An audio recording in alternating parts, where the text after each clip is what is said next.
Mr. Vincent story time. Mr. Vincent story time for you. Hello everybody, and welcome to Mr. Vincent story time. Today I have a treat. This is a very old book that we found in a garage sale. So you can also find books in garage sales that you can read.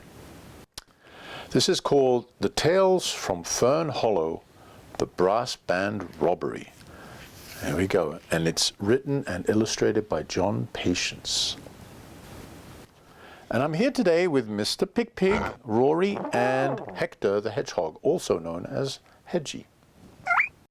And they like to have stories read to them, so we're going to start. The Brass Band Robbery. One morning, a large wooden crate arrived on the freight train at Fern Hollow station. It was addressed to Lord Trundle and marked fragile. "I wonder what it can be," said old Stripey the porter. "I don't know," said Mr. Twinkle the station master. "But I'd better telephone Lord Trundle to let him know it's arrived." When he heard the news, Lord Trundle was very excited and rushed down to the railroad station in his car. "Ah, at last!" he cried, looking at the great big wooden crate. "I've been waiting for this to arrive for weeks." The crate was much too big to go inside Lord Trundle's car, so old Stripey and Mr. Twinkle helped him to tie it onto the roof rack, and then away went the car, bouncing and rattling down the road. The next day, Lord Trundle held a meeting at Trundleberry Manor.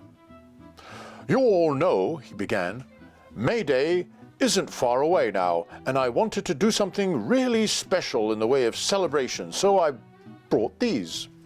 Lord Trundle pointed to the great big wooden crate. "Musical instruments," he went on. "Fern Hollow is going to have a brass band."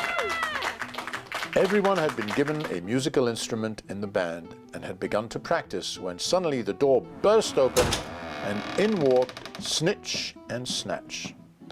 No one had invited them because they were always causing trouble, and the two sneaky weasels had been peeping through the keyhole and had decided they wanted to join the band. "Give me a big drum," said Snatch. "I'll have the sousaphone," said Snitch. "I'm afraid there are only 2 triangles left," said Lord Trundle politely.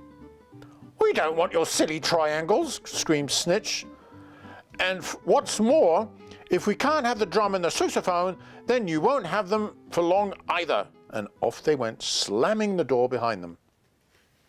Ooh, trouble.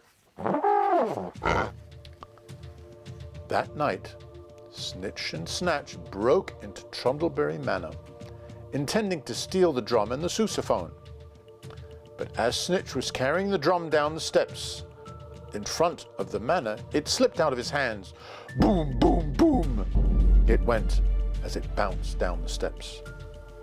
The noise woke Lord Trundle, who jumped out of bed, looked out of his window, and just in time to see the 2 weasels running away with the musical instruments. Quickly, Lord Trundle telephoned the Fern Hollow police station. Policeman Hoppet arrived a few minutes later, looking slightly out of breath from pedaling his bicycle so fast. "Don't worry, Lord Trundle," he panted. We'll soon track the villains down. Which way did they go?" Lord Trundle pointed out the direction in which Snitch and Snatch had taken and followed PC Hoppet as the policeman raced off in pursuit. "There they are!" cried PC Hoppet. "Down on the riverbank. We've got them now. They'll never be able to swim across the Ferny with a drum and a sousaphone." But the wily weasels had a plan. They pushed the big drum out onto the river and jumped on top. Then Snitch began to paddle with a stick, while Snatch held on to the sousaphone. And soon the weasels were halfway across the river, leaving Lord Trundle and PC Hoppet standing helplessly on the bank. It looked very much like Snitch and Snatch were going to get away, but suddenly the drum became caught in a strong current and was swept away downriver. Terrified, the weasels clung to the drum for all they were worth, but it was no use because they were quickly swept over the falls. And luckily for them, Mr. Whirligill, the ferryman, was watching, and he was able to drag them both out. As punishment, PC Hobbit locked Snitch and Snatch up in the Fern Hollow police station for a few days, where they missed all the May Day fun. Lord Trundle's brass band was of course a great success. They paraded around the streets of Fern Hollow all afternoon before they stopped for a well-deserved rest at the Jolly Vole, where Mr. Crackleberry supplied everyone with orange juice and sandwiches. And that's the end of the story. Did you enjoy it? That was a fun adventure, right? Well, everybody, again, don't forget to go to your library and go to your bookstores and find some books that you can read, because reading is an adventure.